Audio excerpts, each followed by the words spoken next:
spoilearlos, pero voy a dejarles allí la interrogante. Ahora vamos a pasar, no sé si 10, a una jurisprudencia, pero antes, si quiere alguno de ustedes comentar alguna de las películas que he mencionado, su experiencia personal con las mismas, de manera que también incentivamos a sus compañeros a explorar la otra forma de educación que no es solamente racional y lógica también, sino la sensitiva y emocional. Algunos que se anime por ahí. Alexander, ¿has visto alguna de las películas mencionadas? No, doctor, seguro Leonor se la has visto. Bueno, no hay problema porque están por ahí, si no está en Cuevana, están en Netflix y les invito ahí a explorar ahí sus... Profesor, yo vi Sí, la del maestro el pulpo ajá. y sí, sí te conecta porque es una amistad interespecie, ¿no? Como también, tampoco quiero spoilear a mis compañeros, pero también los sacrificios que se ven que hacen los animales y cómo el hombre también se conecta, se identifica, siente, analiza, estudia y es muy también, no sé cómo decirlo, pero sí me enganchó porque primero yo decía, oh, voy a aprender de pulpos, pero más bien aprendí de un nexo, un lazo que unía al investigador con el objeto de estudio, que en este caso era el pulpo. Efectivamente, es importante que en los diversos cursos que estudiemos, sea ingeniería ambiental, sea de derecho, tengamos un acercamiento a la realidad social y el documental, como este que hemos mencionado del maestro Pulpo, te muestra esa posibilidad de acercamiento a un ecosistema marino costero y a la interrelación que podría haber entre el hombre y las especies, esa relación interespecie que bien han señalado, porque a partir de ahí de repente puedo entender los derechos de los ecosistemas y los derechos de la naturaleza. Estas teorías son abstractas y incomprensibles si no tengo un acercamiento. Por eso siempre voy a tratar de compartirles otros instrumentos no jurídicos, no normativos, para dolor de algunos de nuestros queridos acompañantes aquí, pero necesario para nuestra cultura, no como abogado, no como ingeniero ambiental, sino como ser humano. Y parte de esto es la comprensión de la jurisprudencia de la máxima Corte Constitucional del Perú, como es el Tribunal Constitucional. Aquí les traigo la acción de amparo, mediante la cual un grupo de pobladores decide proteger su parque emblemático, que es este que aquí está, Mariscal Ramón Castilla, Parque Mariscal Ramón Castilla, de que sea reducido.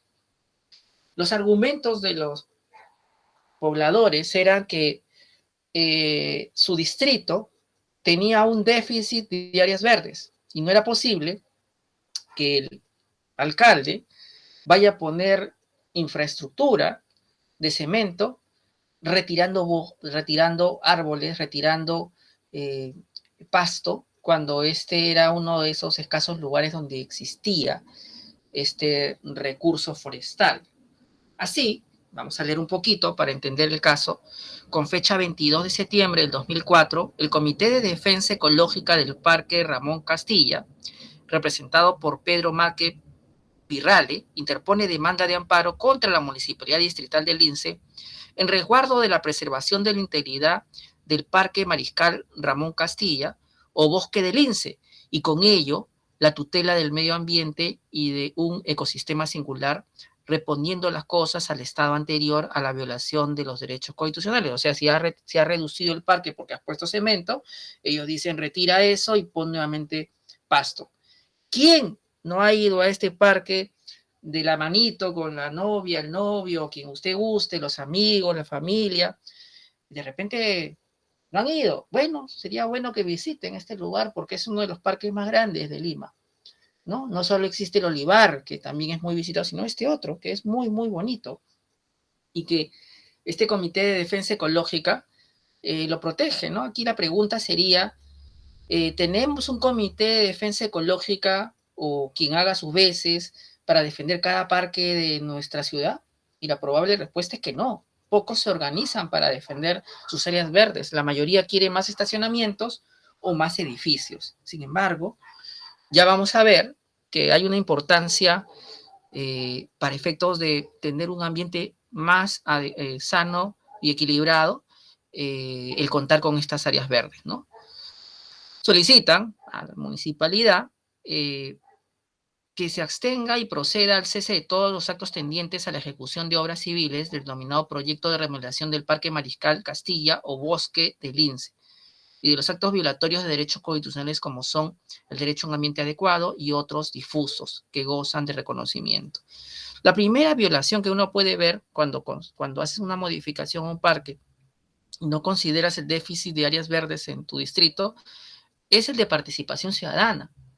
Esto debió ser objeto de consulta popular, de una participación amplia de los vecinos si querían estas modificaciones y pues un presupuesto participativo municipal decidirlo.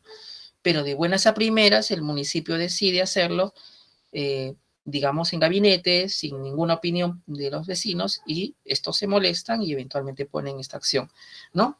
Sostienen que la emplazada arbitrariamente pretende implementar la ejecución de una obra civil que implica la afectación de un parque formado por un bosque de árboles que comprende aproximadamente, ¿cuánto? ¿Me puede leer, Alexandra, el número de metros cuadrados de áreas verdes? A ver si se emociona como yo. Yo me quedo sin palabras cuando veo el número.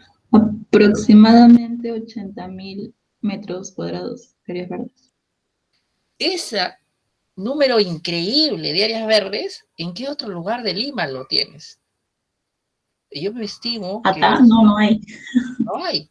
En ese lugar, en ese espacio casi céntrico, al costado prácticamente de la Javier Prado, cerquita a la Arequipa, Arenales, y lo vas a destruir, lo vas a reducir, al contrario de poder aumentarlo, a poder hacer de repente la posibilidad de articularlo con ciclovías para por ahí articularme una actividad recreativa y cultural.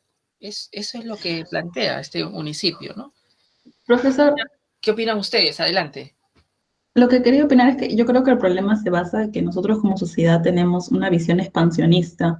Entonces, por lo mismo que nos expandimos y siempre estamos acostumbrados desde que nacimos a conquistar, o sea, conquistar territorios, economías y demás, siempre a medida que va aumentando va aumentando la población, obviamente quiere más bienes, ¿no? Y obviamente la misma naturaleza ya no se da abasto para esto. Hemos visto, ¿no? Como crítica y una visión global de cómo se está repercutiendo hoy día vemos a Groenlandia, vemos a la Amazonía, vemos a Alemania, vemos distintos lugares del mundo que están colapsando y aún así no entendemos que estamos usando una cultura expansionista que nos está haciendo daño. Y lo mismo sucede en este caso, ¿no? Efectivamente, y por eso siempre voy a iniciar mi clase tratando de confrontar esos paradigmas que bien has planteado de dominación, de conquista, territoriales, y tratar de combinarlos con estos otros paradigmas donde hay un tratamiento mucho más equilibrado de nuestro entorno, de los otros, de los demás, y donde la solidaridad, la reciprocidad y la empatía interespecies, vamos a decirlo así, sea algo que tomemos en cuenta. Yo no digo que lo voy a convencer, pero al menos que lo tenga en cuenta para poder tratar de tener un ambiente más adecuado. En el caso puntual, expediente 1757-2007, de esta acción de amparo en el Tribunal Constitucional, lo que denuncian los vecinos es que la municipalidad del Lince no pidió opinión previa de la Municipalidad Metropolitana y de frente modificó el parque cuando esto es algo que también es de competencia de esta comuna metropolitana de Lima, ¿no? Y por eso es que ellos se quejan, pero aquí les voy a dar una triste noticia. Los procesos judiciales, y grábenselo como abogados, los que van a hacerlo, y los ingenieros, darles lamentable pésame, no resuelven los problemas de los ciudadanos. Suelen complicarlos o suelen llegar tarde a la resolución de un conflicto social en general, no solamente en materia ambiental. Lamentablemente no estoy haciendo marketing para los abogados, pero es mejor siempre resolver las cosas antes de un proceso judicial, porque uno nunca sabe cuándo va a culminar y si cuando culmine esa medida que va a dictar el juez va a satisfacer los intereses que estaban en juego. En este caso, por ejemplo, el proceso inicia cuando estaba en pleno ejecución la obra, pero como estos procesos demoran muchos años, culmina cuando ya se habían hecho completamente todas las modificaciones y la comuna del Lince se reía de los vecinos porque básicamente les había ganado materialmente y lo que diga el Tribunal Constitucional le tenía sin cuidado porque ya hizo sus modificaciones, ya exterminó áreas verdes, ya exterminó recursos forestales y no le importa, ¿no? Y por eso que esta sentencia me deja una lección, y voy a leer la última partecita, como para que entiendan, porque la sentencia es muy grande, vamos a escoger la parte más interesante, y dice así, fundamento 32, este colegiado entiende que si la ordenanza 525 es emitida por el Consejo Municipal de Lima y en ella dice que quedan suspendidos todos los proyectos u obras que se pretenda desarrollar en el suelo y el subsuelo un área verde de uso público que signifique modificar su naturaleza recreacional y o ambiental, en tanto no cuenten con opinión favorable de la Municipalidad de Lima Metropolitana, es el Consejo Municipal quien debe emitir opinión favorable y no solo la Comisión de la Municipalidad Metropolitana de Lima. O en su defecto, una vez emitida la opinión favorable de dicha comisión, debe ser aprobada por el Consejo Municipal o al menos que se haya delegado dicha facultad a alguna comisión, con lo cual sería válida la opinión favorable emitida. La comuna metropolitana debió actuar con mayor cautela en el ejercicio de sus atribuciones, procediendo a una efectiva protección y conservación de defensa y mantenimiento de los recursos naturales y de las especies vivas conforme al precepto de desarrollo sostenible, toda vez que como la Municipalidad de Ciudad de Lima está llamada a orientar la política ambiental y a tutelar el interés general. Es más, la competencia en materia de saneamiento ambiental que le asigna el artículo 159 de la Ley Orgánica de Municipalidades le impone la exigencia de implementar no solo las medidas y acciones preventivas destinadas a la preservación, cautela y vigilancia de actos que eventualmente puedan lesionar el equilibrio del medio ambiente, sino correctivas, desarrollados en los fundamentos precedentes de la obligación expresa impuesta por la norma fundamental al Estado, representando en los órganos y organismos que lo integran. La explicación para los ingenieros es que no se había requerido formalmente al órgano competente de la Municipalidad de Lima Metropolitana la opinión para poder modificar el parque, había una disposición expresa de no modificar ningún parque, y ellos habían obtenido la opinión de una comisión menor, una comisión que no tenía esas facultades, y con eso habían validado el cambio, ¿no? ¿Qué falla en última instancia el tribunal? Falla declarando fundada la demanda de amparo, en el extremo de vulneración al derecho de gozar de un ambiente equilibrado y adecuado al desarrollo de la vida. En el desarrollo de la sentencia, justamente una de las razones por las cuales falla a favor es porque el tribunal dice que se va a reducir el número de especies que allí habitan, y había un déficit en el distrito de Lince y en Lima en general, por el cual no se justificaba, no era proporcional, no era razonable reducir las hectáreas de árboles que había, ¿no? Pero ¿de qué me sirve que me declare fundada cuando ya culminó la obra? Bueno, me sirve para lo siguiente que dice el tribunal: disponer que la Municipalidad Distrital de Lince no vuelva a incurrir en las acciones que motivaron la interposición de la presente demanda de amparo, bajo apercibimiento de que si procede de modo contrario, se le aplicarán las medidas correctivas previstas en el artículo 22 del presente Código Procesal Constitucional. En ese contexto me está diciendo que, aunque ya no se puede hacer nada porque ya se modificó, si la municipalidad, a través de su alcalde o otra autoridad de esa comuna, vuelve a hacerlo, puede ser multado coercitivamente, pero también, y lo prevé el artículo 22 de ese Código Procesal Constitucional que se acaba de derogar, pero que vamos a referirnos a él por ahora porque es el que tomó en cuenta ese tribunal, puede ordenar la destitución del funcionario público renuente a cumplir la sentencia.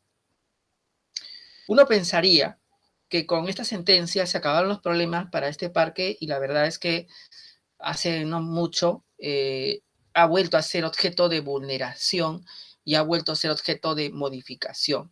Lamentablemente, como aquí lo estamos manifestando, la justicia ambiental en el Perú es muy débil y la institucionalidad ambiental es muy débil, y sobre todo tenemos una cultura, como bien lo ha planteado Alexandra, expansionista, territorial, de dominación, Y como no vemos, y este es otro tema importante, el costo de nuestras decisiones presentes no se ve de inmediato, sino se va a ver a mediano y a largo plazo, son fáciles de tomar y son muy baratas, porque no hay costo inmediato. Lección aprendida, uno, hay que sensibilizar mucho más a las autoridades, hay que tener una educación ambiental mucho más, y antes de interponer una acción judicial, tener en cuenta que vamos a pasar largos años y lo que podríamos ganar es un precedente que no necesariamente me va a resolver el problema que estoy llevando al proceso constitucional en este caso, pero que podría evitar que en el futuro haya un mayor agravamiento del ordenamiento, en este caso territorial, y del medio ambiente, ¿no? No vamos a vender falsas esperanzas, mi estimada Alexandra, mi estimada Leonor. Hay que ser realistas, así es la justicia en el Perú, no tenemos esa justicia de la que quizás mi gran amigo Ford habla en derechos reales, o mi buen amigo Juan Espinosa habla en responsabilidad civil. No, aquí yo soy más cercano a Schopenhauer, ¿no? O sea, soy pesimista, ¿no? Hay pocos casos ganados en materia ambiental que sean realmente exitosos en lo material. La mayoría lo son en forma. Y en ese contexto, quiero conversarles con ustedes quiénes estamos legitimados para interponer un proceso judicial para defender el ambiente. Los legitimados, en general, como ya lo hemos visto en los principios de derecho ambiental, acuérdense del artículo 3 y 4, el título preliminar, somos todos, cualquier persona. Entonces, cuando un pueblo indígena en aislamiento voluntario, en este caso los que viven en el ámbito de Loreto, en el ámbito de la propuesta territorial de Napo Tigre, son pueblos en aislamiento voluntario que no tienen contacto con la sociedad general, son afectados. Al ellos ser aislados y no están cerca del Poder Judicial ni quieren salir hasta donde esté uno, en Iquitos, por ejemplo, cualquiera de nosotros podría interponer una acción de amparo para defender su ambiente de afectaciones como tal ilegal, como actividades petroleras que no han sido objeto de una adecuada implementación de medidas para evitar daños a su salud y a su ambiente. Y así lo dice el Tribunal Constitucional en el expediente 6316-2008 PA, el HTC, en el fundamento 3. Vamos a poner el ejemplo. Si usted, Isabela Cutipa, si usted, Galía Arlet de la Cruz, sabe que le están afectando el derecho a un ambiente adecuado y equilibrado a Alexander Cornejo, podría interponer una acción de amparo, irse a un proceso judicial para proteger el ambiente adecuado y equilibrado de su compañera Alexandra, sí o no. Cualquiera de ustedes contésteme, Galía o Isabela.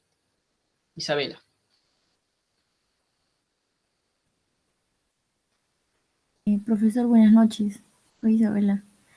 Sí, en este caso, yo creo que sí, porque diríamos que Alexandra y yo compartimos el mismo espacio, ¿no? Si ese fuera el supuesto, y si no, de igual manera se estaría pues afectando al derecho a un medio ambiente sano, ya sea de ella o el mío, ¿no? Pero en general, ¿no? Nos estaría afectando a todos, ¿no? Desde una perspectiva antropocentrista, ¿no? Eso creo que es lo que yo diría. Efectivamente. Porque, como bien lo plantea Isabela, el ambiente adecuado para poder desarrollar la vida humana y de otras formas de vida es de todos, es un bien colectivo. Y no es que me afecte el ambiente de Alexandra Garrido, Alexandra Cornejo, sino ese mismo ambiente donde está viviendo ella es mío y de todos. Entonces, cualquiera podría interponer una acción de amparo para proteger ese ambiente de una contaminación que podría estar sufriendo, sea sonora, sea de vibraciones, sea radioeléctrica, la que fuera, minera, petrolera, lo que fuere, podría hacerlo. Por eso es que el Tribunal Constitucional en este caso incluso menciona a la Ley General del Ambiente y dice así, ¿no? Sobre la legitimidad de una ONG representante de pueblos indígenas como es AIDESEP con relación a las pretensiones planteadas. Conviene precisar si la recurrente puede solicitar tutela respecto a los derechos de comunidades no contactadas o en aislamiento voluntario, así como respecto a tutela del medio ambiente y los demás bienes colectivos a que hace referencia la demanda. Y cita el Código Procesal Constitucional señalando, puede interponer demanda de amparo cualquier persona, ¿sí? Pero como imaginemos que no queramos usar el Código Procesal Constitucional, que usemos solo nuestra Ley General del Ambiente, y otra vez les reitero, si usted como ingeniero ambiental se aprende los principios de derecho ambiental, o como abogado se aprende los principios de derecho ambiental, con eso solito se puede manejar en un proceso judicial. Mire qué bonito. Aquí me lo corrobora el tribunal, dice. De manera más específica, la ley 28611, Ley General del Ambiente, establece un grado mayor de cobertura en el acceso a tutela ambiental al precisar en su artículo 4, de título preliminar, que lo vimos hace 2 clases, que toda persona tiene derecho a una acción rápida, sencilla y efectiva ante las entidades administrativas y jurisdiccionales en defensa del ambiente de sus componentes. ¿Ven? El tribunal solo aplica principios. No lee toda la Ley General del Ambiente, solo los primeros artículos. Por eso es tan importante esta clase tenerla muy en cuenta. Incluso al final cita la última parte que indica se pueden interponer acciones legales aún en los casos en que no se afecte el interés económico del accionante. Cuando se le afecta el ambiente a Alexandra o a Alejandra o a Leonor o a Isabela, no se afecta a mi interés económico, pero yo podría interponer una acción de amparo. El interés moral del profesor, por ejemplo, legitima la acción aun cuando no se afecte directamente al accionante o a su familia. O sea, cualquier persona lo puede hacer con un fin altruista, ¿no? Esto estaría muy bueno para Kant, ¿no? A él le encantaría este tipo de legitimidad porque él justamente veía el buen obrar del hombre sin un interés subalterno, ¿no? No lo hace para llegar al cielo, no lo hace para que no lo mande al infierno, lo hace porque le nace y no espera nada a cambio. Ese tipo de legitimidad ya desde el plano ético es lo que justifica una legitimidad amplia para acciones de amparo ambientales y también vamos a decir de responsabilidad civil en materia ambiental, ¿sí? Y otras que se basen en el tema de intereses difusos y colectivos. Incluyamos ahí el tema de salud, incluyamos las mismas reglas de juego al tema de consumidor, incluyamos ahí a temas de patrimonio cultural. Y sigamos, el tribunal acá, sobre el particular de pueblos en aislamiento voluntario, dice, con relación a los derechos de las comunidades en aislamiento voluntario, el artículo 8 de la ley 28713 establece que los pueblos indígenas en aislamiento y situación de contacto se benefician de todos los derechos que la Constitución y la ley establecen en favor de comunidades. Y desde luego comprende la adecuación a la protección jurisdiccional de sus derechos, de modo que para efectos de su efectiva defensa pueden presentar acciones de garantía cualquier persona natural o jurídica, por lo que no cabe cuestionar la legitimidad procesal en este tipo de demandas al margen de la vía procesal. Esto me está sentando un precedente, un criterio, mejor dicho, de que usted puede interponer una acción de amparo desde Lima en favor de los pueblos en aislamiento voluntario que están en Madre de Dios, en Cusco, en Loreto, sin importar que usted no esté físicamente, porque el afectado es el que de alguna manera define la competencia del juez que va a ser conocedor de la causa. Hasta aquí me siguen, me detengo, continúo, porque tenemos ingenieros, por eso lo pregunto. ¿Estamos? Estamos muy callados. Kelvin, ¿cómo vamos? Merchorita, ya, ustedes me dicen, no vayan a... Bien. Profesor, Sí, ¿y esto aplica solamente para la justicia peruana? Es una buena pregunta porque el criterio de legitimidad para obrar amplio es un criterio universal, no es solamente para Perú. En general, en todos los otros países, si usted ubica la legislación, su ley general del ambiente, por decirlo, su código medio ambiente, dice exactamente lo mismo. Y no es solo para el tema medioambiental, sino son para estos derechos que tienen naturaleza colectiva, salud, consumidor y patrimonio cultural, junto con ambiente, son estas legitimidades ampliadas. Lo que se restringe, por ejemplo, en Estados Unidos, es que el que vaya a defender una causa de interés difuso colectivo tiene que pasar, en Estados Unidos estamos hablando, por un control del juez. El juez, si yo quiero hacer una defensa en Estados Unidos de un bosque, voy a tener que pasar un examen si estoy calificado, si soy competente. Si paso ese filtro, recién me legitimo. O sea, hay un control en algunos países como en Estados Unidos para poder hacer una acción de interés difuso y colectiva en el ámbito de ambiente, salud, consumidor o patrimonio cultural. En países como el Perú no hay ese control. Cualquiera lo puede hacer. A mí me parece que es extraordinario. O sea, somos más liberales que Estados Unidos y eso me parece asombroso. O sea, en algunas cosas, como en el ámbito procesal, la absoluta indiferencia en materia ambiental ha permitido que no haya controles y eso ha posibilitado que haya una mayor defensa en el ambiente, porque si hubiera como en Estados Unidos este control, probablemente hubieran menos acciones, porque ¿cuántos serían competentes para un juez de llevar materia ambiental si tendrías que presentar certificados, maestrías, doctorados, y de repente son unos vecinos que con lo que pueden están tratando de llevar el caso al juez y apelando al Yuri no Vicuria? ¿Se acuerdan de lo que nos enseñaba Silva Vallejo, ese de usted le pone los hechos al juez y él debe conocer el derecho, ¿no es cierto? Apelan que la justicia llegue, ¿no? Además, porque más adelante veremos que de acuerdo al Tribunal Constitucional, el juez tiene la obligación de prevenir daños ambientales. El juez también tiene una carga de proteger el ambiente, y lo dice en un caso que vamos a ver más adelante. Por lo tanto, el esquema y modelo de tratamiento procesal de intereses difusos y colectivos de Perú me parece muy flexible, muy liberal y apropiado para nuestro entorno. En Latinoamérica hay un código de procesos colectivos donde más o menos copian el modelo estadounidense. Felizmente no ha prosperado, porque si no habrían estas limitaciones, estos controles para que no cualquiera lleve una causa de este tipo. Lo interesante es que si yo pierdo la causa, no genero precedente. Si yo gano una causa en interés difuso colectivo, sí genero una tendencia. No será un precedente, pero sí una tendencia. Entonces es interesante.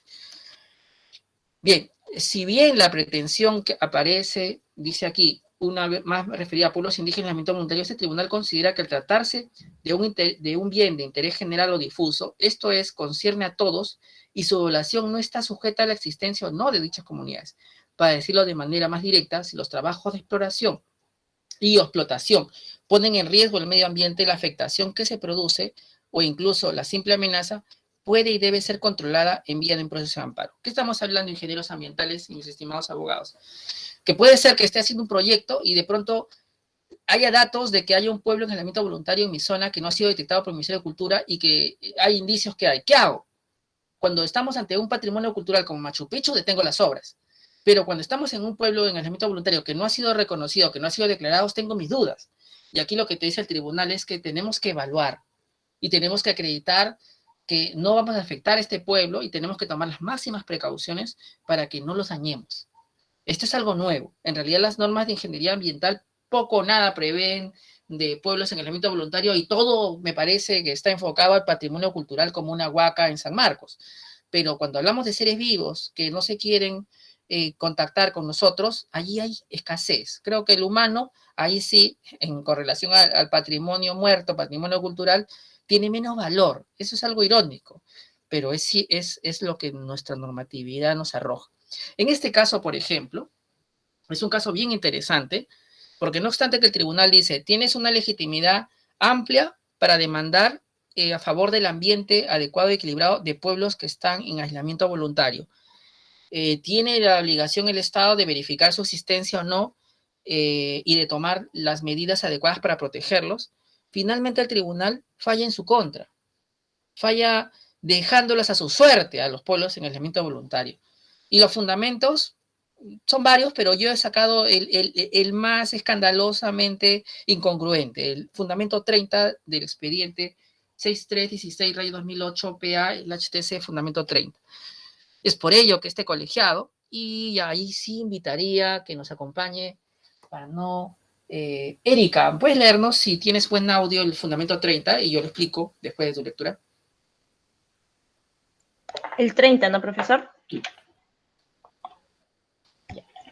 Es por ello que este colegiado considera que el derecho de consulta debe ser en este caso puesto en práctica de forma gradual por parte de las empresas involucradas y bajo la supervisión de las entidades competentes.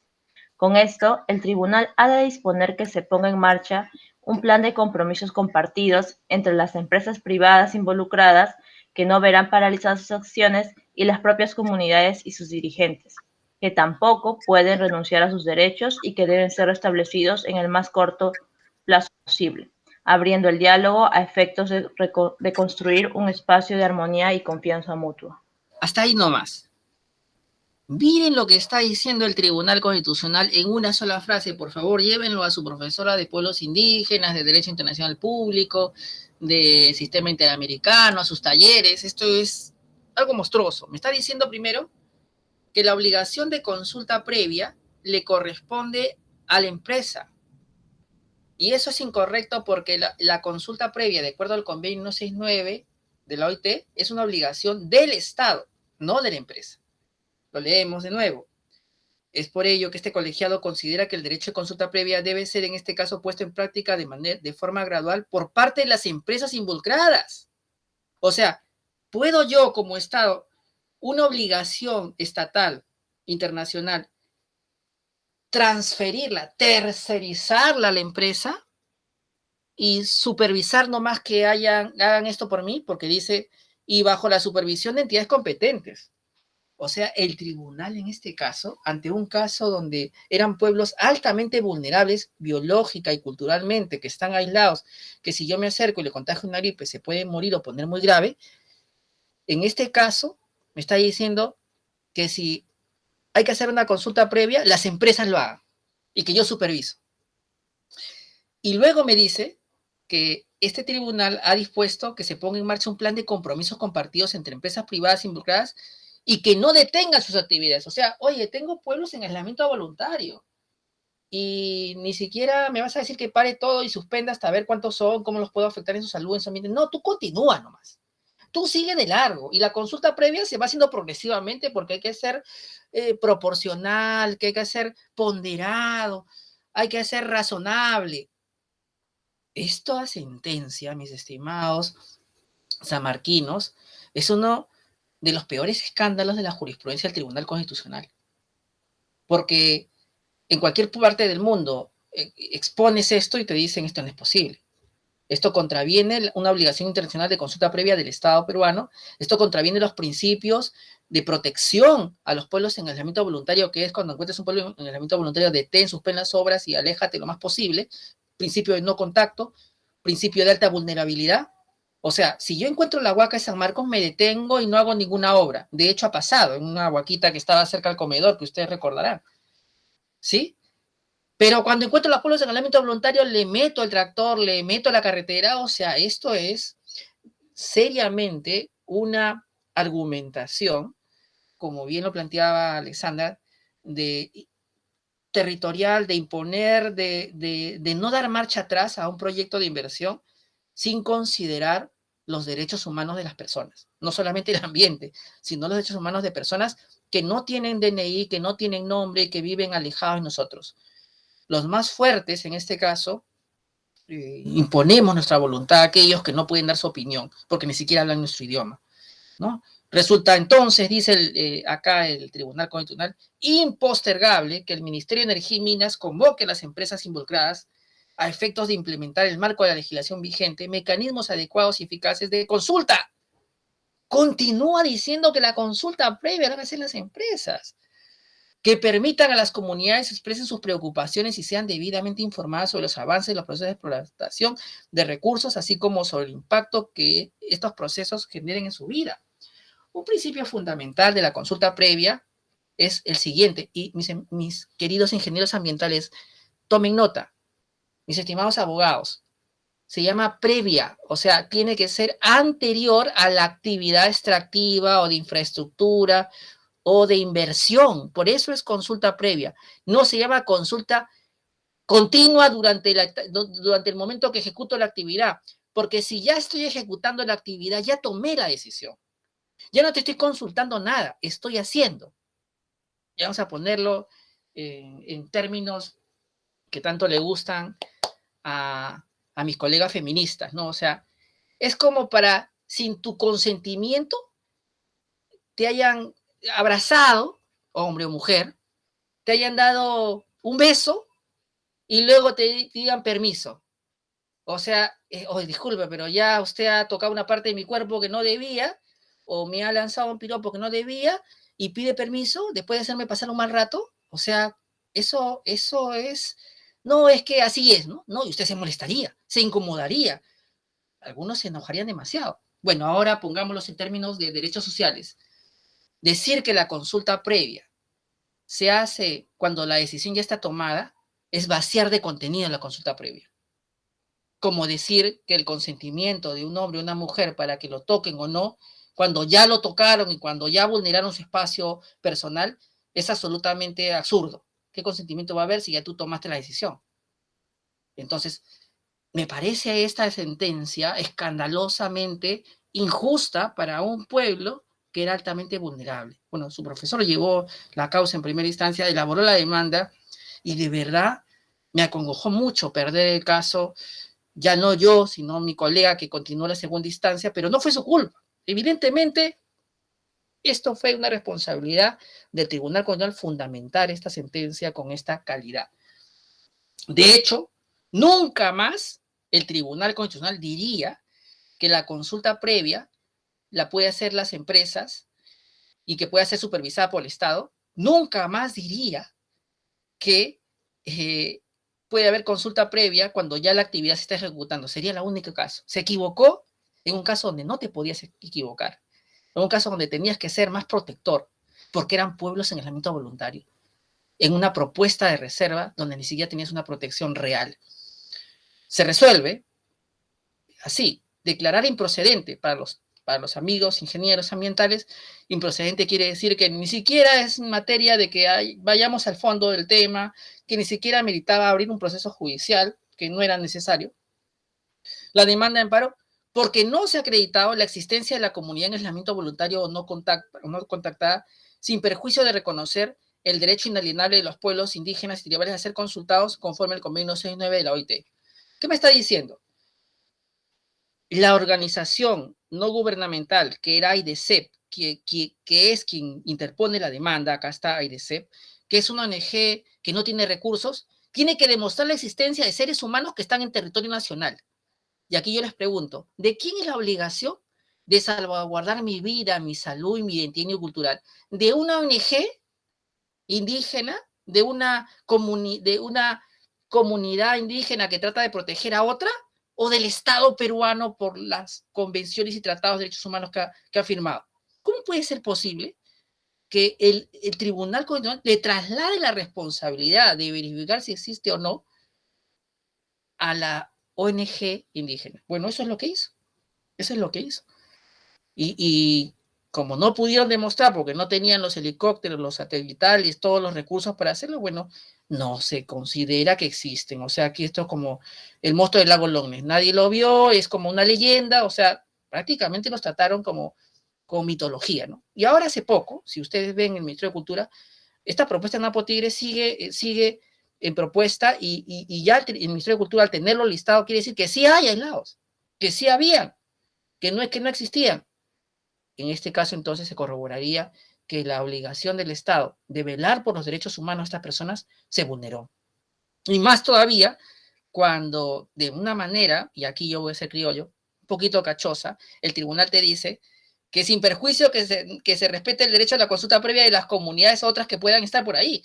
Oiga, pero si tú estás diciendo que la consulta previa se dé sin parar el proyecto, ¿de qué estamos hablando? ¿De qué estamos hablando? O sea, ¿te estás burlando de mí? Sí, me pintaste en la cara y te fuiste riendo. Eso es lo que hizo este tribunal. Por eso yo les decía que aquí, hasta este momento de la evolución de la jurisprudencia del Tribunal Constitucional, me siento más cercano a Schopenhauer, ¿no? Un existencialismo pesimista, un voluntarismo pesimista, perdón.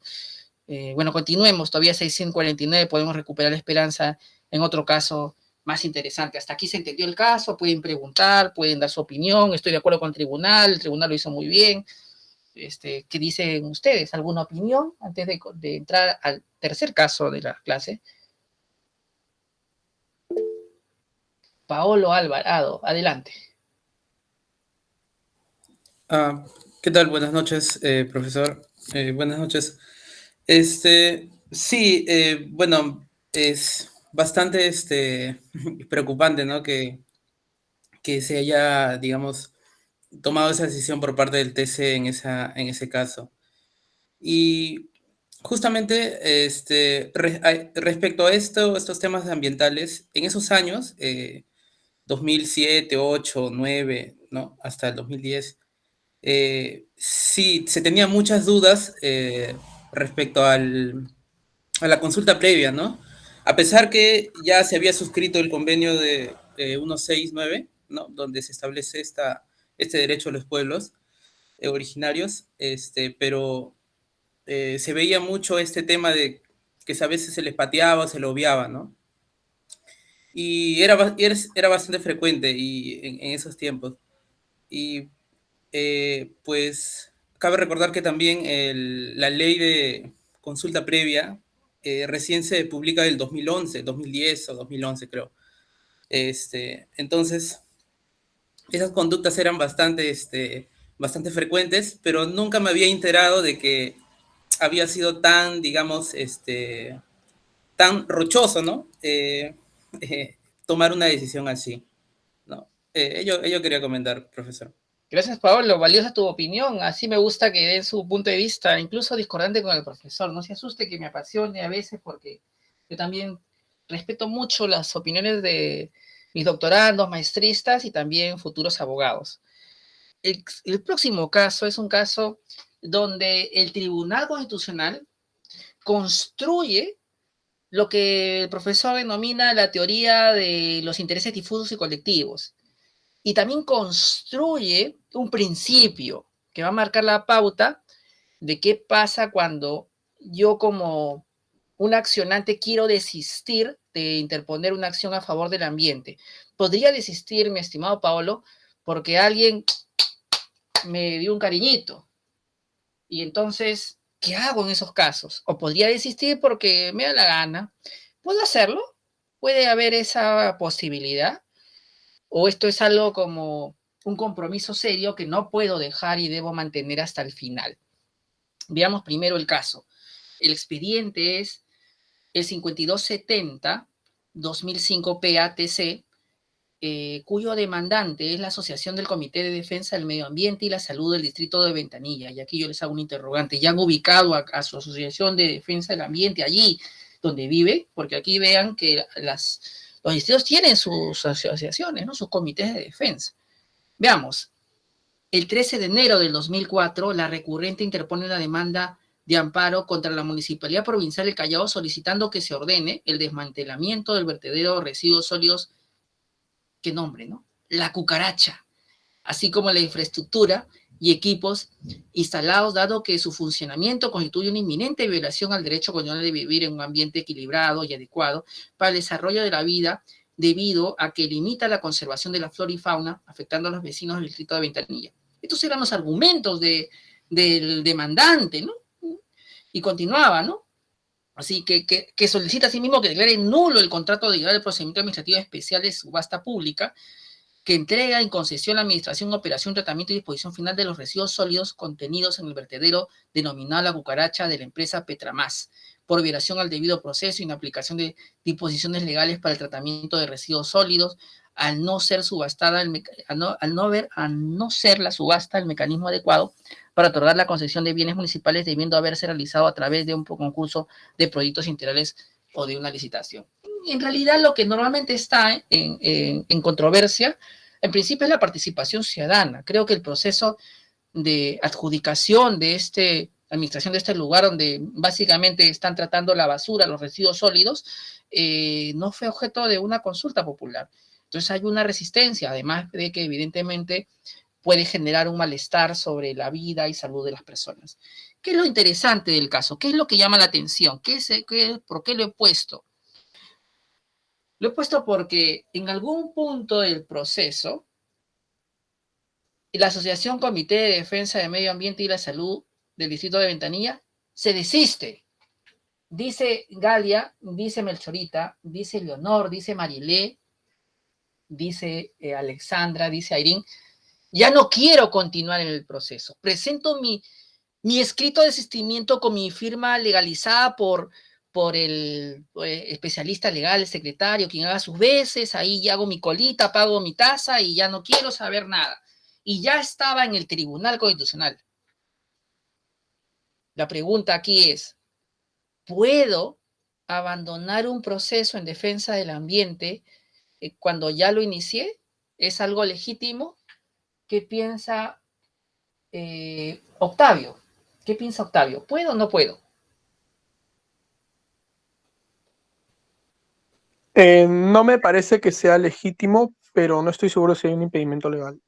Buena respuesta. Una segunda para darle el enfoque de género. A ver quién. Marilé, ¿puede o no puede? Profesor, ¿me escucha? Sí. Ya. No, no puede abandonar, puesto que los intereses que protege, los derechos que protege, pertenecen a todos, no solo al que le interpuso la demanda o el amparo. Y efectivamente la tendencia jurisprudencial es que no se permite el desistimiento de la acción porque eso involucraría un estado de defección del ambiente. Y además por otra razón más importante. Vean esta razón más importante. Que usted puede iniciar una acción judicial a favor del ambiente o de los pueblos indígenas, pero usted no es titular de ese derecho, es la colectividad. ¿Cómo puedes renunciar a la defensa de algo que no es tuyo? Si no que eres parte, ¿no es cierto?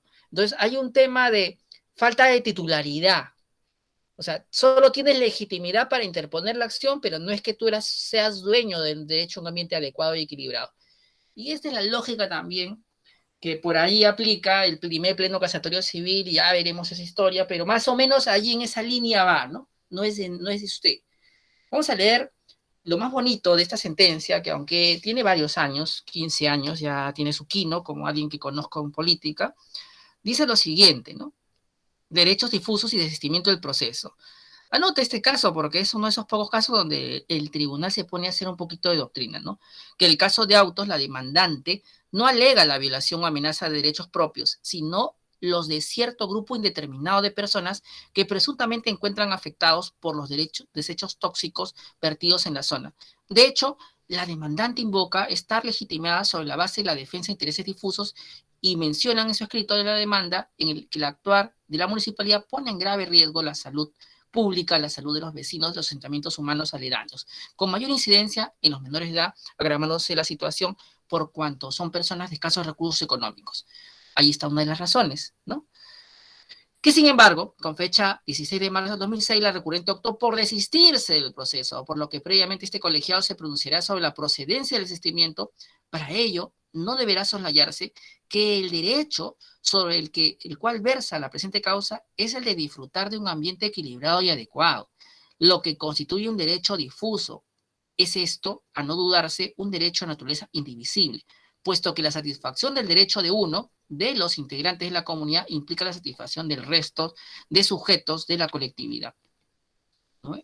Fundamento 9, que muestra, cabe recordar que desde la perspectiva clásica del derecho procesal civil, lo que se pretendía era tutelar situaciones privadas en donde la parte legitimada era el sujeto privado que afirmaba ser titular de las situaciones jurídicas de ventaja que se pretendía proteger. Dicha óptica no puede ser aplicada a los derechos difusos, por cuanto, como ya se explicó, la propia estructura del derecho material al goce de un ambiente equilibrado y adecuado exige un tratamiento procesal distinto al tradicional, adaptando a estos fines de protección de tales derechos. Fundamento 10, que la legislación procesal nacional ha indicado en el artículo 82 del Código Procesal Civil que el interés difuso es aquel cuya titularidad corresponde a un conjunto indeterminado de personas respecto de bienes de inestimable valor patrimonial. Siguiendo tal criterio, se ha establecido en nuestra legislación herramientas que permiten materializar la protección a disfrutar de un ambiente equilibrado y adecuado. Ejemplo de ello es el artículo 143 de la Ley General del Ambiente, que establece que cualquier persona natural o jurídica está legitimada para ejercer la acción a que se refiere la presente ley contra quienes ocasionen o contribuyan a ocasionar un daño ambiental. Por su lado, en el ámbito de procesos constitucionales, el artículo 40 dice algo similar. Y continúa, vamos a ir saltándonos hasta el fundamento 11, que como se aprecia en el Código Procesal Constitucional, acoge un tipo de legitimidad colectiva o especial en cuanto permite que cualquier persona pueda accionar judicialmente a fin de tutelar el ambiente. Ello implica que la persona que gestiona o interpone puede formar parte de la comunidad que se ve afectada de manera inmediata o ser sujeto ajeno de tal comunidad. Adicionalmente, incluye una legitimidad institucional que faculta a las asociaciones sin fines de lucro que desarrollan actividades relativas a la temática, asociaciones ambientalistas, para que puedan actuar en defensa de la comunidad. Desde luego, esta última puede integrarse al artículo 82 del Código Procesal Civil, de forma que se incluya al Ministerio Público, a los gobiernos regionales, locales, cuando la amenaza o el daño ambiente se produzca dentro de sus ámbitos de competencia. En suma, estas disposiciones amplían el ámbito de protección del derecho al extender o ampliar la legitimidad de personas facultadas para iniciar el proceso judicial en su defensa. Que esta posición plantea diferentes interrogantes. Aquí viene lo más interesante, escuchen, sobre la conducta del sujeto que asume el rol activo en el proceso judicial, puesto que sobre la base de su proceder se resolverán aspectos tan relevantes como la protección o no del derecho que afecta a un grupo indeterminado de personas. ¿Qué sucedería, por ejemplo, si un sujeto que interpone una demanda actúa de modo negligente, no defendiendo apropiadamente los intereses de la comunidad? ¿El fallo del juez debería ser vinculante para todo el grupo, con lo que ya no se podría interponer una nueva demanda sobre el tema? Es de resaltar que la legislación estadounidense brinda una alternativa interesante, por lo que conviene tenerla presente. En efecto, en el ámbito de acción colectiva, acciones de clase, figura relacionada a los derechos difusos, los jueces deben observar una serie de requisitos a fin de dar trámite a una acción colectiva, debiendo resaltar la referida a la obligación de comprobar que el representante proteja equitativa y adecuadamente los intereses del grupo. Doctrina autorizada ha indicado que con ello se minimiza el riesgo de colusión, se incentiva una conducta vigorosa del representante y del abogado del grupo y se asegura traer al proceso la visión y los intereses reales de los miembros del grupo. En suma, se brinda una adecuada defensa a los derechos subjetivos colectivos. 14. Que si bien dicha regla no ha sido recogida por la legislación adjetiva común nacional, no puede alegarse que por ello resulta ajena a nuestro ordenamiento constitucional. El distinto se desprende de la Constitución y la propia lógica del proceso en donde se tramitan derechos difusos. 15. Que este tribunal ha precisado en la sentencia 3510-2003 AA el HTC, los derechos fundamentales que la Constitución ha reconocido no solo son derechos subjetivos, sino también constituyen el orden material de valores en los que se sustenta todo ordenamiento constitucional. En última dimensión objetiva de los derechos fundamentales se traduce, por un lado, en exigir que las leyes y sus actos de aplicación se realicen conforme a los derechos fundamentales, efecto de irradiación de los derechos en todos los sectores del ordenamiento jurídico. Y por otro, en imponer sobre todos los organismos públicos, y aquí yo quiero que adviertan esto, un deber de especial protección de dichos derechos. De este fundamento 15 van a nacer una serie de consecuencias en el futuro de la jurisprudencia del Tribunal Constitucional. Anote eso, por favor. Sigamos.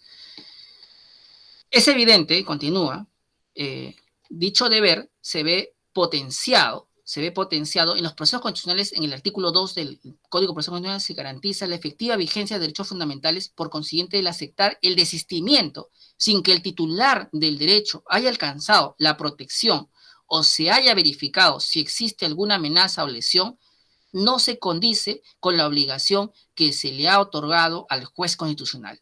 Es de evidenciarse, en definitiva, la incompatibilidad entre el desistimiento planteado y la protección de los derechos difusos. Más aún, si es que en el escrito de desistimiento la actora refiere que lo realiza por convenir a su derecho. Ojo, mis estimados abogados, ustedes siempre ponen por convenir a mis derechos, mira las consecuencias, sin advertir que es la comunidad la titular de dicho derecho y no necesariamente quien presenta la demanda. Por tanto, el desistimiento debe ser declarado improcedente y lo obligan a continuar en el proceso.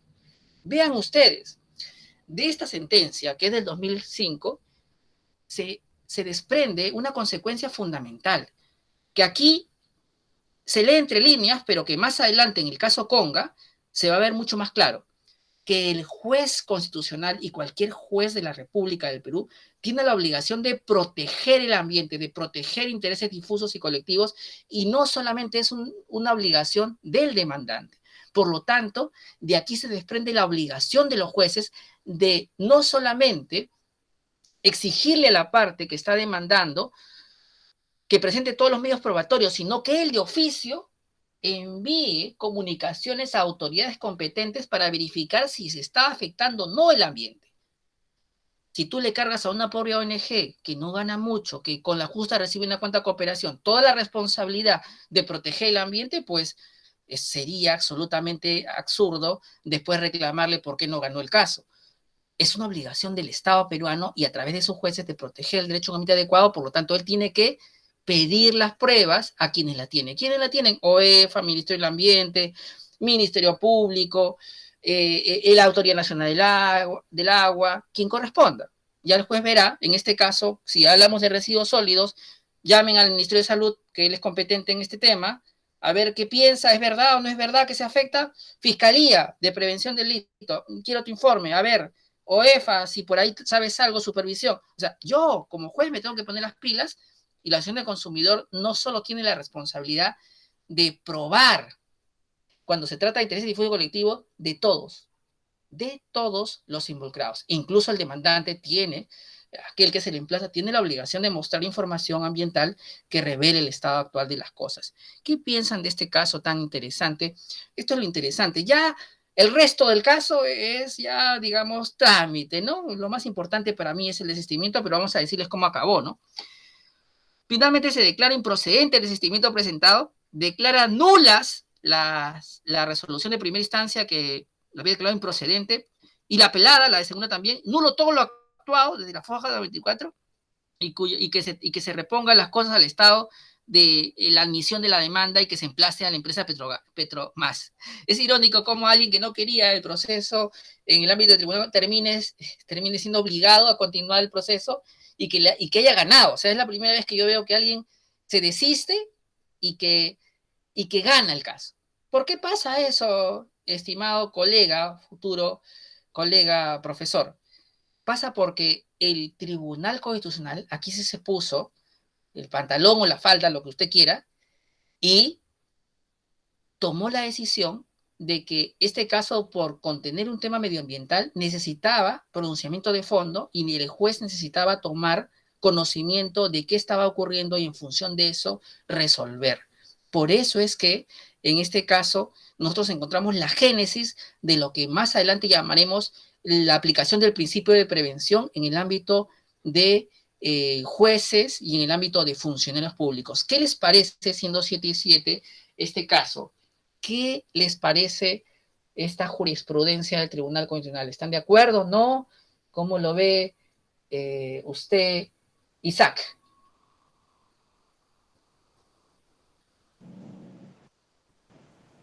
Estoy de acuerdo, ¿no?, con lo que resuelve. Y sí, es extraño cómo estaban desistiendo de la demanda. Como ya mencionó usted, ¿no?, cuando aquí se está tutelando un derecho importante que nos concierne a todos y donde el titular no es la ONG, sino es, pues, no, somos todas las personas que pertenecemos al ambiente. Muy bien. Siempre el enfoque de género. Rosemary Almerco Herrera, representante ahí de las señoritas abogadas. ¿Cuál es su opinión?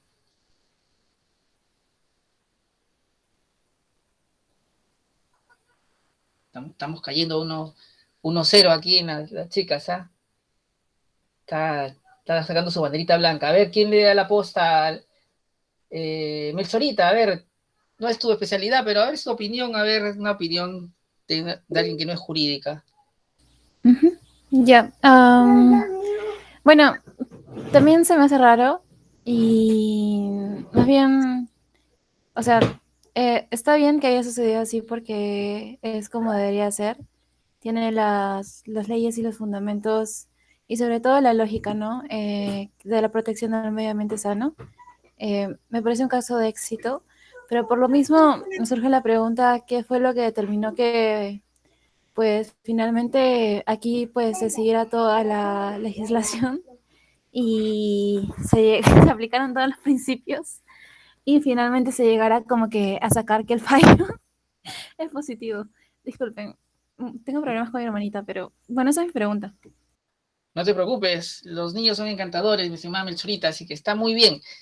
Es una buena pregunta. Miren cómo desde la mirada de una ingeniera ambiental va un poquito a la realidad social y no a lo jurídico, pero la pregunta un poquito da lugar a que, ¿qué estaba en controversia? En el primer caso de los pueblos en aislamiento voluntario estaba en controversia el petróleo, la explotación de un recurso muy valioso. ¿Qué estaba en discusión en este caso donde no te dejaron desistirte y que vengas para acá del proceso y que continúes tú la causa? Digamos en términos criollos, así genéricos, para que lo entendamos todo, un basural, un lugar donde procesas residuos sólidos, o sea, ¿cuál es el valor de uno y el otro? Quizás la libertad del tribunal para resolver de alguna manera tan acertada, haya sido los intereses económicos en juego. Podría ser una explicación. Nosotros no tenemos una explicación de alguna manera fidedigna, pero podemos elaborar una hipótesis. Esta podría ser una hipótesis, ¿no? De por qué tanta diferencia en un tribunal que al menos hay un cambio tan sentado y tan evidente de diferencia, ¿no? De protección. Bien, recuerden esta sentencia porque va a abrir una serie de consecuencias. A partir de ahora, atención, siendo 7:11, ya entramos a la recta final, vamos a revisar, ustedes tienen que ver la película Erin Brockovich y contármela algún día en un café cuando nos encontremos, o tienen que ver la película Acción Civil. Estas están en Cuevana o 3 o Netflix, o así, para cualquiera que quiera. ¿Por qué? Porque ambas películas tratan de la insuficiencia probatoria. Y bueno, para darles un baño de realidad, he seleccionado jurisprudencia del Perú, del Tribunal Constitucional, donde hablamos de insuficiencia probatoria y qué debe hacer el juez y qué debe hacer el demandante, ¿no? Usted es ingeniero ambiental y usted dice, ¿qué me sirve esto? No, es que a ti te van a llamar como perito para que testigues en el caso. Por eso necesito también darte esa información, porque yo quiero que Melchorita, cuando tenga un caso y quiera una opinión experta, esté conmigo y diga lo que tenga que decir, no porque sea mi amiga, no porque sea mi ex estudiante, sino porque lo que corresponda deba opinar, opine, ¿no? De manera neutral y científica y racional.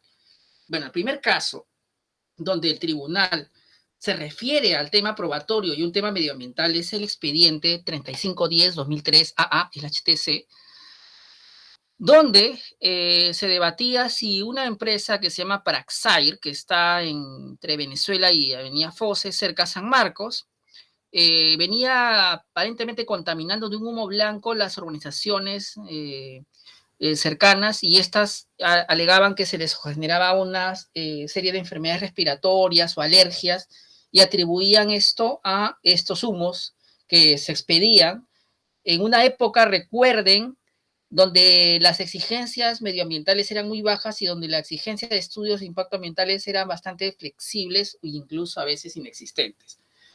En este caso, les he seleccionado la PEPA de la sentencia. En el fundamento 19 del tribunal dice esto, ¿no? Este tribunal no es ajeno al hecho de que si bien no existen elementos suficientes para que pueda emitirse una sentencia estimativa, o sea, no habían pruebas. Y aquí la pregunta es, tribunal, querido Tribunal Constitucional, le estás pidiendo a los pobladores que te den pruebas cuando quien debería garantizar su estado, un ambiente adecuado y equilibrado, es el Estado peruano a través de sus órganos competentes, sí. Y porque no pudieron ofrecerte pruebas suficientes. Por eso les recuerdo el caso de Erin Brockovich y el caso de Acción Civil de John Travolta, me parece que es el protagonista, donde pasa lo mismo. Y no les vas a dar la razón, efectivamente. No les doy razón porque los afectados no alcanzaron pruebas suficientes para darle la razón. Sin embargo, no obstante eso, dice lo siguiente, ¿no?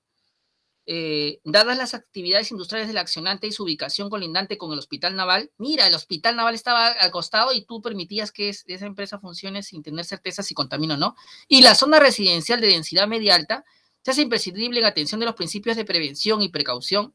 Les recuerdo otra vez, el tribunal es puro principios, que el Estado adopte acciones positivas para asegurar la salud e integridad de la población asentada alrededor de la planta industrial de la demandada y que ésta dé estricto cumplimiento a la normatividad ambiental que rige sus actividades. Por los fundamentos expuestos, declara infundada la demanda, ordena la incorporación del fundamento 19, la parte resolutiva de la presente sentencia, y exhorta nada más al Ministerio de Salud y de la Producción y a las municipalidades provinciales Callao y Distrital de Bellavista a que a través de sus respectivos órganos competentes y dentro de su marco de su sistema de gestión ambiental nacional, regional, local, realicen inspecciones periódicas en la empresa Praxair a fin de prevenir cualquier tipo de contaminación ambiental, y se lavó las manos como Poncio Pilato y dijo, ya, acabó. Perdieron porque prácticamente le dijo a los ciudadanos, hagan lo que corresponda. Oiga, pero te cuento un tribunal que ni el Ministerio de Salud ni el Ministerio de Producción fueron parte del proceso. O sea, si alcanzan a leer por ahí en internet o en algún libro, como el del profesor en su libro de Principios de Derecho Ambiental, la sentencia, recién se enteran ahora. Pero como no eran parte, no van a conocer esta exhortación. ¿Qué debió hacer el tribunal? Vamos a minutos catastróficos, pero procesales, ¿no? ¿Qué debió hacer si estuviéramos en el 2003 con ustedes allí escuchando los debates? Señores magistrados, ustedes deben oficiar a esas autoridades que dicen que deben hacer su trabajo para que les envíen los informes de inspección y los informes de supervisión para saber si afecta o no al ambiente. Usted no se puede quedar con la incertidumbre si hay o no una afectación al ambiente. ¿Y por qué no se puede quedar con incertidumbre? Porque ya usted más adelante se daría cuenta que la obligación de cautelar el ambiente es de todos y del propio juez, ¿no? Claro, ¿qué está en juego acá, mi estimada Melchorita? Que Melchorita es bien inteligente, ¿eh? Hasta yo me quedo sorprendido que Melchorita me haya ilustrado. Lo que está acá es una industria. ¿Qué estaba acá? Un basural. Entonces, aquí en el basural hay la jurisprudencia majestuosa, pero aquí en el caso Praxair, pues no, queda lamentable su argumentación. Pero no es el único caso. Tenemos el caso del aeropuerto Jorge Chávez, donde la población alega y la municipalidad misma, la municipalidad estatal de Bellavista, junto con sus vecinos, se va en mancha al Tribunal Constitucional y dice, mira, hay contaminación sonora, y acá te digo las líneas donde ámbito geográfico donde se produce. ¿Qué me dice el Tribunal Constitucional al respecto? En el expediente 6219-2006. Me dice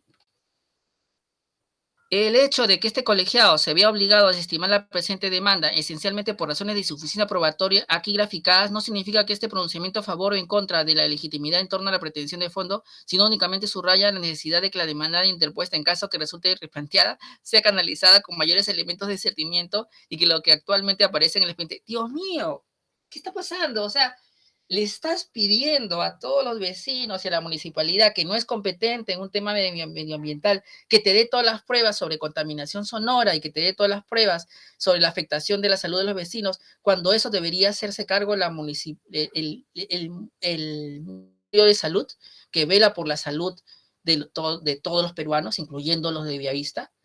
Sí, o sea, prácticamente mejor dile que acá no hay tutela jurisdiccional efectiva ambiental, porque la municipalidad no tiene plata para hacer un monitoreo.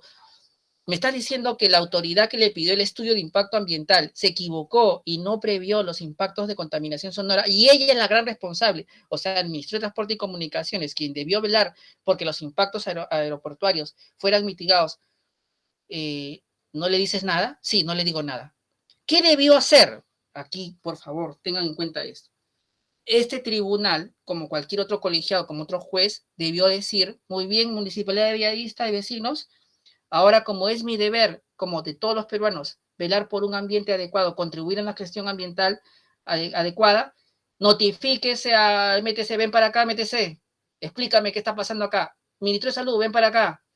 Si hay un OEFA en ese momento, también va acá. ¿Qué está pasando? ¿Cómo es que ustedes no están midiendo la contaminación sonora? Porque existe el ruido. Yo hago hago una inspección en la zona. A ver, efectivamente hay contaminación sonora. Ahora quiero los informes técnicos correspondientes y sobre esa base voy a decidir. Pero no le puedes pedir a la población pues que te dé esa prueba. Todos estos casos los pueden entender mejor con estas dos películas, donde básicamente es la misma historia, solamente que con diferentes actores, ¿no? Y acá dice, ya vamos, 7:19, pues me emociono y me voy la hora. No está de más recordar, por último, que los reclamos solucionados con la tutela de derechos tan importantes como la vida y la salud no pueden pasar inadvertidos para ningún juzgador constitucional, por tratarse de valores constitucionales de la más alta envergadura y su defensa frente a transgresiones indubitablemente acreditadas es una obligación imperativa del Estado social y democrático del derecho. En la medida en que la demostración objetiva de las vulneraciones alegadas no aparece reflejada de manera manifiesta, se hace necesario obrar con absoluta responsabilidad y sentido de previsión en casos como el presente. Por tanto, declaro improcedente la demanda interpuesta, dejando a salvo el derecho de la recurrente a replantear la demanda con mayores elementos probatorios en la vía correspondiente. Y como diría Melchorita, doctor, ¿por qué en este caso resuelve así y en el otro diferente? ¿Qué está en juego acá, Melchorita? Un aeropuerto, el aeropuerto más importante internacional del Perú. ¿Qué estaba en juego en el otro? Un lugar donde reciclaban, donde se trataban los residuos sólidos. ¿Tenemos un doble rasero en nuestra justicia ambiental? Yo, en mi libro de Principios de Derecho Ambiental, digo que sí. Y de repente ustedes discrepen y dicen, no, profesor, usted no es objetivo. Lamentablemente, de la jurisprudencia que reviso, me doy cuenta que esto es intragable. A mí me parece intragable y no quiero, siendo 7:21 y ya Alexandra ya poniéndome la tarjeta amarilla, vamos a tratar de picar para terminar esto de jurisprudencia. En otro caso, en este caso es el del expediente 2682-2005 PA, el HTC Lima, también tiene la oportunidad el tribunal, pero actúa de otra forma. Vean acá. Chiquitita esta resolución, ¿no? El 11 de febrero de 2004, Proter, la Asociación Civil Sin Fines de Lucro, interpone una demanda de amparo contra la Municipalidad de Lima Metropolitana, contra la municipalidad, contra la compañía cervecera Ambec Perú, a fin de que se ordene a la compañía mencionada se abstenga de realizar cualquier tipo de edificación, construcción destinada a las actividades económicas significada como gran industria, para que se abstenga a otorgar y o suspender la licencia, autorización y permisos, habilitación urbana con fines industriales o paralización de obras o desarrollo de actividades industriales de tipo 13. Había una zona que era de residencial y le quieren cambiar la zonificación y quieren ponerle una gran cervecera, la gente no está de acuerdo, protesta, como termina este caso. Fundamento 10. La demanda invoca la protección del derecho al medio ambiente. El derecho a un medio ambiente adecuado y equilibrado detenta un especial valor material en el sistema de derechos constitucionales debido a su condición prioritaria o de presupuesto para la vida, la propia salud de la sociedad. Por lo tanto, el juez, luego de admitir la demanda en ejercicio de su deber razonable y proporcional de investigación, deberá efectuar todos los actos procesales y acopiar la información relevante a efectos de esclarecer plenamente la controversia planteada. ¿De qué año es el caso del aeropuerto Jorge Chávez? 2006. 6219-2006 PA es la HTC. ¿De qué año es el caso de Proterra, donde también le faltaban pruebas a los de la municipalidad, de la zona de municipalidad distrital de Lurigancho, los vecinos, del 2005? O sea, son sentencias contemporáneas, pero que falla diferente el tribunal. En este caso dice, yo como juez tengo la obligación de tener certeza si es que no hay una afectación, ¿no? Y por eso declaro nulo todo lo actuado y ordeno al juez admitir la demanda y efectúe todos los actos procesales a efectos de esclarecer el objeto de controversia. Esta sentencia sí va en línea de lo que hacía el tribunal en el caso de la cucaracha, ¿no es cierto? 2005 es del mismo año que esta del 2005. Pero entonces, ¿por qué en el caso del aeropuerto Jorge Chávez, que es del 2006, 6219 falla diferente? Yo se lo dejo a usted y como diría por ahí un youtuber, es una pregunta que jamás obtendrá respuesta, pero ustedes y yo sí la tenemos, ¿no es cierto?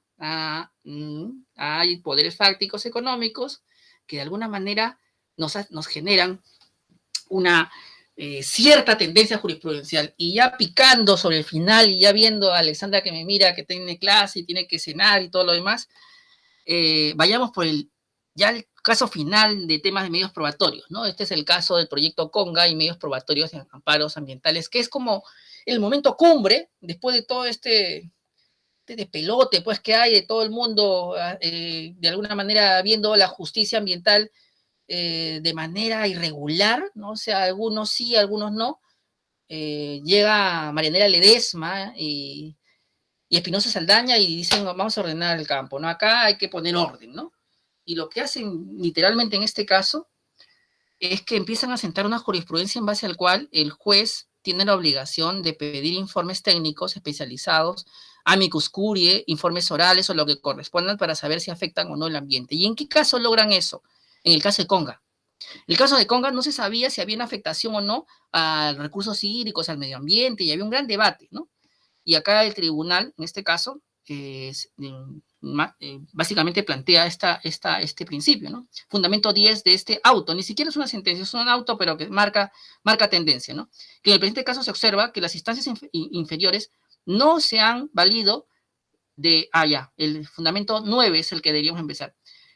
Sí, el 9, que, bueno, el 8 es la fundamentación, vamos a ver si me alcanza el tiempo, 7:26, el 8. ¿Qué otro lado? Debe tenerse en cuenta que cualquier daño al medio ambiente no solo afecta al derecho constitucional en mención, sino también los derechos de generaciones futuras. Por ello, la obligación, esto es poesía, escuchen al final de la clase, la obligación de conservar y preservar un ambiente equilibrado debe igualmente ser cumplida por todos los órganos jurisdiccionales de todos los niveles, incluyendo a los encargados de administrar justicia constitucional, obligación que debe traducirse en un especial celo y cuidado del juzgador en el análisis y comprobación de situaciones que la parte demandante refiere como generadora de amenaza o del daño medioambiental, así como en la utilización de los medios procesales para procurarse una convicción sobre la certeza e inminencia de la amenaza invocada. Solo así se procurará una verdadera garantía de vigencia y efectiva de derechos fundamentales en armonía con los cánones consagrados por el legislador constituyente. Que en tal sentido el Código Procesal Constitucional contempla mecanismos que el juez debe utilizar para dilucidar si hay vulneración del derecho constitucional o si la amenaza de violación es cierta o inminente, según el caso, y aquí escuchen por favor, contemplado la eventual realización de actuaciones probatorias que considere indispensables, la incorporación de medios probatorios sobre hechos nuevos, la citación de audiencia única a las partes o sus abogados para realizar los esclarecimientos que estimen necesarios, o el pedido de informes y documentos para arribar a una resolución que ponga fin a la controversia. Que en el presente caso se observa que las instancias inferiores no se han valido de estos instrumentos y de otros que pudieran haber utilizado para determinar si la amenaza es cierta o inminente, limitándose a rechazar la demanda por considerar que no se ha agotado la vía administrativa o que formalmente el proyecto Conga se encuentra paralizado. Ya cerrando, 107:27, les voy a decir que este criterio que se empieza a sentar a partir de este auto, lo que establece es que el juez, no solo civil, no solo penal, sino también el constitucional, tiene la obligación de verificar si hay afectación al ambiente o no. Ya no vamos a tener más casos, Aeropuerto Jorge Chávez, más casos de Praxair, ya no deberían existir. Esos casos son una verdadera vergüenza. Nunca debieron existir. Y para ir cerrando, no, cerremos ahí, no queremos agotarlos. Últimos comentarios, faltando 2 minutos de uno de ustedes, vamos a elegir a Isabel Cutipa, creo que quería opinar. ¿Qué piensa de este desarrollo jurisprudencial sobre medios probatorios en procesos donde se defiende el ambiente? Sí, profesor, yo quería hacer un comentario, pero era con respecto al tema del basural cucaracha, justamente para comentar eso, ¿no? La diferencia que está al momento de resolver cuando se tratan de empresas que desarrollan actividades extractivas, ¿no? Y como el caso del basural, ¿no? Que no vemos ahí un factor económico. No, ahora con respecto al caso del proyecto Conga, ¿no? Es que a mí me parece, ¿no? Un buen precedente, ¿no? Que a partir de acá es donde el mismo juez, ¿no? En razón al tema de lo que se plasma en la Constitución, ¿no? El derecho a un medio ambiente sano, ¿no? Entre otras cosas, ¿no? Se tome por parte, ¿no? En general, ¿no? Tal vez opiniones consultivas a los organismos competentes en temas que desarrollan en temas ambientales que puedan, ¿no?, aportar para realmente saber, ¿no?, si se está afectando o no. Justamente, ¿no?, ya por no ocupar más tiempo, es lo que vimos nosotros en el caso de Petroperú, que nos envió, por ejemplo, ¿no? Ahí OEFA, a nuestro parecer, por ejemplo, como equipo, nos dimos cuenta de que en este caso a OEFA le faltó complementar, ¿no?, los daños que a futuro pudieran tener los pobladores, ¿no? En este caso hubiera sido bueno que se hubiera podido complementar tal vez, ¿no?, una opinión consultiva por el Ministerio de Salud, ¿no?, o algún órgano que pueda haber previsto, ¿no?, quizás los efectos que se pudieron dar después de este evento, ¿no? Excelente deducción, Isabela, excelente. Efectivamente, y este principio que obliga a quien está por decidir justicia ambiental, administrativa o jurisdiccional, también debió obligar a OEFA a pedir una opinión al MINSA para saber si había una afectación a la salud física, mental y social de los pueblos indígenas, y no lo hizo, y por eso es que no se ingresó a un procedimiento administrativo ordinario para que lo multen como corresponde, sino que se salvaron y se fueron por el artículo 19 de la ley 3230. Y sobre los minutos finales, ya la última opinión de Isaac Alejo Reyes sobre esta evolución de la jurisprudencia del Tribunal Constitucional en cuanto a medios probatorios en el ámbito de procesos en defensa del ambiente y los pueblos indígenas. Isaac, tienes la palabra. Sí, profesor. Bueno, en este caso ya vamos a ver, ¿no? Vemos como el cierre más o menos de todo lo que estaban manifestando en la clase. Al principio veíamos que habían opiniones divididas del TC, en los que en un caso ponían primero el interés y el principio precautorio. eh, entonces, para tutelar ahí el interés general. Y en otros casos declaran improcedente justamente porque carecían de pruebas. Y es evidente, ¿no? Te das cuenta muy rápido que si se necesita una prueba eh, que debe ser emitida por una institución, lo que debe hacer un juez en el procedimiento normal es pedir, ¿no?, que participe como un tercero para que nos dé la información necesaria para resolver de manera idónea un caso. Y justamente eso es lo que hace, ¿no?, en el caso Conga, donde ya se van a incluir a otras instituciones para que den los informes necesarios y de esta manera, ¿no?, se logre una justicia social, que es lo que se busca. Muy bien, estimados sanmarquinos, abogados, ingenieros ambientales, ha sido un honor tenerlos esta noche y nos vemos hasta el próximo miércoles. Cuídense.